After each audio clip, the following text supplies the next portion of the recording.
کوم علم چې له غیبو او له کایناتو هاخوا معلوماتو سره تړاو لري پر هغې د پوهېدو لپاره له موږ سره یوازې یوه لاره شته او هغه د وحی لاره ده. له دې پرته له انسان سره بله چاره نشته چې کوم شیان د نوي لیدلی او له وحی پرته پر بل شي باور وکړي.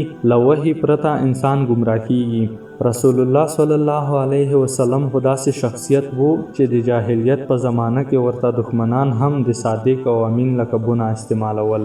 راځئ چې د نړۍ تر ټولو زیاتې رښتینې ژبې څخه پوښتنه وکړو چې دجال چیرته دی. کله چې رسول الله صلی الله علیه وسلم لمونځ ادا کړ نو منبر ته وخوت او په مسکا سره یې وفرمایل ټول خلک دې پر خپلو ځایونو کینی.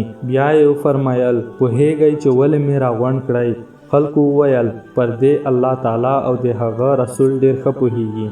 رسول الله صلی الله علیه وسلم وفرمایل پر الله سوګند نه مې د دې لپاره راټول کړي یاست چې له یو شي سره مو مینه پیدا کړم او نه د دې لپاره چې له کوم شي څخه مو وویروم بلکې د دې لپاره مې راټول کړي یاست چې تمیم داری رضی الله تعالی عنه لومړی عیسوي وو.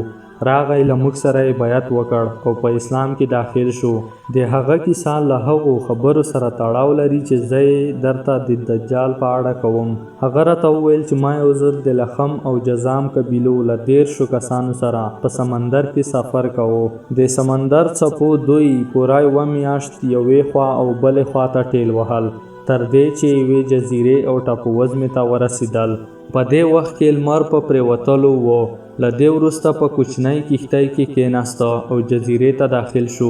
کله چې جزیرې ته داخل شو نو یو حیوان په لاس ورغی چې ډیر ویښتان یې درلودل.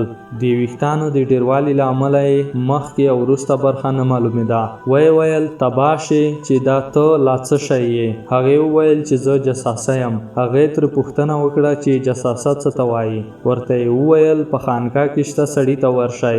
هغه ستاسو خبرو اورېدو ته د یوې سترې جاسوسۍ په تمه دی. د دې پیښې بیانونکی وایي چې کله راته د هغې سړي په اړه وویل شو نو سخت وویرېدو چې دا حیوان شیطان نه وي. له دې وروسته په ډیره چالاکۍ سره خانقاه ته ننوتو او هلته مو یو غټ سړی ولید چې له زنګنونو څخه تر خنګرو پورې د اوسپنو په زنځیرونو تړل شوی وو او لاسونه یې په څټ پورې تړل شوي وو. موږ ترې پوښتنه وکړه چې تباه شې دا ته لا څه شی یې؟ هغه راته وویل پر ما به ډیر ژر خبر شئ. دا راته ووایاست چې تاسو څوک یاست؟ موږ ورته وویل چې له عربو څخه راغلي یو. موږ په کښتۍ کې سپاره وو چې سمندري طوفان راغی. تر یوې میاشتې پورې د دې طوفان څپو زموږ کښتۍ ووهله تر دې چې د دې ټاپووزمې غاړې ته یې راورسولو. موږ په بله کښتۍ کې کېناستو او د ټاپووزمې ته راغلو. دلته مو یو حیوان ولید چې پر بدن یې ډیر ویښتان وو. د ویښتانو د ډیروالي له امله یې شا او مخ نه معلومېده. موږ ترې پوښتنه وکړه چې تباه شې ته څه شی یې؟ راته یې وویل چې زه جساسه یم. موږ ترې پوښتنه وکړه چې جساسه څه شي ته وایي؟ راته یې وویل چې په خانقاه کې یو سړی دی ورشئ هغه ستاسو د خبرو ډیر لیواله دی او په همدې تمه ناست دی. موږ هم په ډیره بیړه ستاسو خواته راغلو. له دې وویرېدو چې هسې نه دا شیطان نه وي. دې سړي وویل ما د بیسان د خرما د باغونو په اړه پوه کړئ. بیسان د فلسطین هغه سیمه ده چې په 1943 میلادي کال کې اسرائیلو پرې قبضه وکړه. پخوا د دې سیمې باغونه د خرما حاصل ورکوو خو اوس یې نه ورکوي. موږ ورته وویل چې د بیسان په اړه درته کومه خبره وکړو. راته یې وویل چې آیا د هغې ځای باغونه میوه کوي؟ موږ ورته وویل هو کوي یې. بیا یې وویل هغه وخت رانږدې دی چې دغه باغونه به میوه نه ورکوي. بیا یې له موږ څخه پوښتنه وکړه د تبریه جهیل په اړه مې پوه کړئ. موږ ورته وویل په کومه خبره؟ راته یې وویل آیا په هغې کې اوبه شته؟ موږ ورته وویل هو اوبه پکې ډیرې دي. راته یې وویل د دې اوبه به ډیر ژر وچې شي. بیا یې وویل ما د زغر چینې په اړه پوه کړئ. موږ ورته وویل چې په کومه خبره دې پوه کړو؟ په زنځیرونو کې تړلی شخص راته وویل آیا په هغې چینه کې اوبه شته او خلک ترې خپل کښتونه خړوبوي؟ موږ ورته وویل ډیرې اوبه پکې شته او د ښار اوسیدونکي ترې خپل کښتونه خړوبوي. بیا یې راته وویل ما ته د نبي الامین صلی الله علیه وسلم په اړه خبر راکړئ. هغه کوم کارونه کړي دي؟ موږ ورته وویل هغه له مکې څخه وتلی او یثرب یعنې مدینې ته راغلی دی. هغه پوښتنه وکړه آیا عربو ورسره جګړه کړې؟ موږ ورته وویل هو. بیا یې راته وویل هغه له عربو سره څه وکړه؟ موږ ورته وویل چې هغه پر شاوخوا عربانو غلبه موندلې ده او د هغه پیروي قبوله کړي. په دې کې راته وویل آیا رښتیا هم داسې شوي؟ موږ ورته وویل هو. دې سړي وویل د هغوی لپاره همدا ښه خبره ده چې د هغه پیروي وکړي. زه دجال یم او په نږدې وخت کې به راته د وتلو اجازه وشي. له پورتني حدیث څخه دومره معلومیږي چې دجال په کومه بله سیاره کې نه دی بلکې په همدې ځمکه کې دی. د ځمکې په کومه جزیره کې بندي دی. په حدیث شریف کې راځي له دې پیښې وروسته رسول الله صلی الله علیه وسلم منبر په امسا ووهه او ویې فرمایل دا طیبه ده، دا طیبه ده، یعنی مدینه منوره. له دې وروسته یې وفرمایل ما درته همدا ویل دجال نه د شام په سمندر کې دی یعنی د روم بحیره یا د یمن په سمندر کې یعنی د عربو په بحیره کې بلکې هغه په ختیځ کې دی، هغه په ختیځ کې دی، هغه په ختیځ کې دی. او د الله نبی صلی الله علیه وسلم په خپل لاس ختیځ ته اشاره وکړه. که اوس د عربو جزیرې یا ټپو وزمې ته له ختیځ لوري وکتل شي نو په دې کې دوه داسې ځایونه شته چې د لویدیځ عیسایان شیطاني سمندر، شیطاني جزیرې یا د دوزخ دروازه بولي. او مهمه خبره دا چې د دې دواړو ځایونو آخري سر له امریکې سره یو ځای کیږي. په لرې ختیځ کې د بحرالکایل ویجاړې جزیرې تر سترګو کیږي. د دې آبادۍ شاوخوا ویرونکي اوبه شیطاني سمندر یا ډیول سی نومیږي. دغه سمندر جنوب ختیځ جاپان او مریانا جزیرو ته نږدې دی. د فکر وړ خبره دا ده چې دلته شاوخوا خو هیڅ اسلامي هیواد نشته. نو چا پر دې سمندر د یعنی شیطانی سمندر نوم کېښود او ولې دغه ځای د ابلیس استوګنځای وټاکه؟ دا د ډیر سوچ او فکر خبره ده چې د ختیځ لوري ته په واقع سمندر کې د امریکا یو سمندري ایالت هم شتون لري. امریکا ته په نږدې سمندر کې یو داسې مثلثي سیمه شتون لري چې د هغې په اړه ډېرې ناشنا کیسې اورېدل کیږي چې په دې کې حقیقت لږ او دروغ ډیر دي. حقیقت یوازې دا دی چې دا شیطانی مثلث یا تکون دی. د تکون په اورېدو سره به مو ذهن ته څه شی راځي چې دا به د کومې ډلې نښه او علامه وي. د کوم هیواد په پول یا پیسو باندې اهرام ډوله تکون چاپ شوی دی. برمودا مثلث نن هم د پرمختللي ساينس لپاره یوه معما ده. کله چې عصري او پرمختللي الوتکې او سمندري بیړۍ دې سیمې ته داخل شي نو له کاره ولویږي. کله چې سیمې ته نږدې شي نو دغه ځای پرې خپله اغیزه وشیندي. په دې کې د الله تعالی یو ځانګړی قدرت دی چې هغه نړیوال په دې خبر کړي چې دا د الله تعالی د قدرت یوه نښه ده چې له هغې ذات پرته پرې څوک هم نه پوهیږي. له دې څخه پیاوړی او طویل دا دی چې یو مصري څېړونکي عیسی داود په خپل کتاب مثلث برمودا کې ورته اشاره کړې چې لومړی دجال د بحرالکاهل په ویجاړو جزیرو کې بندي و.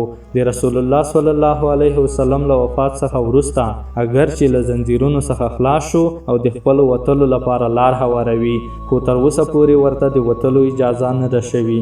نو هغه له شیطاني سمندر څخه تر شیطاني مثلث پورې په اړیکه کې دی چې په خپل وخت سره به شیطانی تهذیب خپل اوج ته ورسیږي. د بحرالکاهل د شیطانی سمندر یعنی ډیول سی او د اوکیانوس بحر د شیطانی مثلث ترمنځ ورتوالی شتون لري. انسان دې ته په فکر مجبوروي چې د دواړو ترمنځ داسې تړاو په حتمي توګه شته چې د نړۍ له سترګو پټ دی. ښایي دغه تړاو په لازمي ډول شیطاني وي. د دواړو ترمنځ رحماني یا انساني تړاو نشته. د نړۍ په سطحه دواړه ځایونه یعنی شیطانی سمندر او شیطانی مثلث داسې ځایونه دي چې هلته کتبنما کار پرېږدي. په دواړو کې بېشمېره فضایي او بحري بیړۍ ورکې شوي دي. په شیطانی سمندر یعنی ډیول سی کې لږې او په شیطانی مثلث برمودا مثلث یا برمودا تکون کې ډېرې ورکې شوي دي. ډېره د حیرانتیا خبره خو دا ده چې دا دواړه ناشنا ځایونو ترمنځ داسې زیاتې سفري الوتکې لیدل شوي چې ډېرې پخوا تری تم شوي دي. په دواړو ځایونو کې داسې مقناطیسي رخکون یا برېښنایي څپې یا هم لیزري وړانګې شته چې زموږ له برېښنا څخه زر چنده قوي دي. دغه قوي وړانګې فضایي یا بحري بیړۍ خپل ځان ته نه پرېږدي یا یې په ځان کې داسې جذبوي چې هیڅ نښه یې بیا په سترګو نه لیدل کیږي. دواړه ځایونه له پخوا څخه د خلکو له لوري شیطان ته منسوب شوي دي. دغه له رازه ډک ځایونه اوسه پورې چا رسپړلي نه دي ځکه چې یهودانو هم د دې ډېره هڅه وکړه خو په دې کار بریالي شوي نه دي. خو دومره ترې په سب کې پاتې شوي چې د شیطانی سمندر او شیطانی مثلث ترمنځ سیمه کې یوې الوتکې سفر کوو څو په دې راز ځان پوه کړي چې په دې کې دوه ساینسپوهان ډاکټر مورویس جوسف او ډاکټر جیمز ای میکډونالډ شامل وو چې دواړه له خپلې الوتکې سره تباه شو. یهودانو دې ته د ځانوژنې نوم ورکړ او اصلي راز یې له نړیوالو څخه پټ کړ. رسول الله صلی الله علیه وسلم د دجال د زندان په اړه د 3 ځایونو نومونه اخیستي دي. د 2 ځایونو یې نفي وکړه او د یو ځای تایید وکړ چې دجال هلته دی. په دې 3 واړو ځایونو کې د سمندر نوم شته. لیدونکو له دې پیښې څخه معلومیږي چې دجال ډېرې پیړۍ کیږي چې پیدا شوی دی او یوازې د خروج په انتظار دی او هغه په یوه ویرانه ساحه کې له خلکو څخه لرې په یوه جزیره کې بند دی او دا د ډېرو حیرانونکو طاقتونو مالک دی او د ده مریان شیبه په شیبه نوموړی له حالاتو څخه خبروي. ما تاسو ته دا ویل چې پوه شئ چې دجال نه د شام په سمندر کې دی او نه هم په یمن کې دی بلکې په ختیځ کې دی. لیدونکو که له عربو څخه د ختیځ په طرف وګورو نو یوازې 2 داسې ځایونه دي چې د لویدیځ اوسیدونکي خلک یې هم شیطاني سمندر یا ډیول سی بولي او په حیرانونکي ډول د دې دواړو شیطاني سمندري برخو اخري برخې له امریکې سره یو ځای کیږي. په درنښت سره د احادیثو د کلمو په وینا دجال په ختیځ کې دی او ډیر علما کرام د دې حدیث پر رڼا کې دا فکر کوي چې هغه سمندري برخه په کوم کې چې دجال بندي شوی دی هغه خو یا برمودا مثلث دی یا ډریګن ټراینګل یا شیطاني سمندر کېدلی شي چې دې ته نږدې شیطاني رسم رواج په ښکاره ډول خپل کمال ته په رسېدو دی. لیدونکو که فکر وکړو د برمودا مثلث په شاوخوا کې امریکایي رسم رواج شتون لري او همدا کلتور په سرزوري ډول ټوله نړۍ له خپل ځان سره اخیستې ده. ملګرو پیغمبر صلی الله علیه وسلم په یو مبارک حدیث کې فرمایلی دي چې که چیرته زما له امت څخه څوک له دجال سره مخامخ شي نو تاسو به په دې باندې د سورة الکهف ابتدایي آیتونه تلاوت کړئ چې ترڅو تاسو الله جل جلاله د ده له فتنې څخه وساتي. د دجال په لښکر کې به 80,000 خلک شتون لري چې د ډیرو لویو طاقتونو سره به د حضرت عیسی علیه السلام او امام مهدي په طرف د جنگ لپاره راځي او دا به د حق او باطل اخیری نښه وي. د یهودانو د عقیدې په مطابق دوی چې کله په دریم ځل هیکل سلیمانی جوړ کړي نو دجال به خروج وکړي او د همدې هدف لپاره به هغوی مسجد اقصی شهید کړي. ملګرو هیله لرم چې د دې ساینسي او اسلامي سرچینو دواړو څخه تاسو ته د دې پټ راز ښکاره شوی وي. که چیرته ویډیو خوند درکړی وي نو لایک یې کړئ او له ملګرو سره یې شیر کړئ. د نورو دا ډول په زړه پورې ویډیوګانو لپاره تاسو زموږ چینل در سره سبسکرایب کولای شئ. د چینل د سبسکرایب کولو نه وروسته په څنګ کې د بیل آیکن هم ووهئ. تاسو خپلې نظریې په کمنټ کې شریکولای شئ. زما نوم دی سمیع الله ابرار او تاسو ګورئ یوازینی چینل پښتو ډسکوري. بیا به در سره یو ځای کېږم په یوه بله نوي او په زړه پورې ویډیو کې. تر هغې په خپله او د خپلو او په خپلو ملګرو باندې پام کوئ. مننه کوم له ویډیو کتلو څخه مو. الله مو مل شه.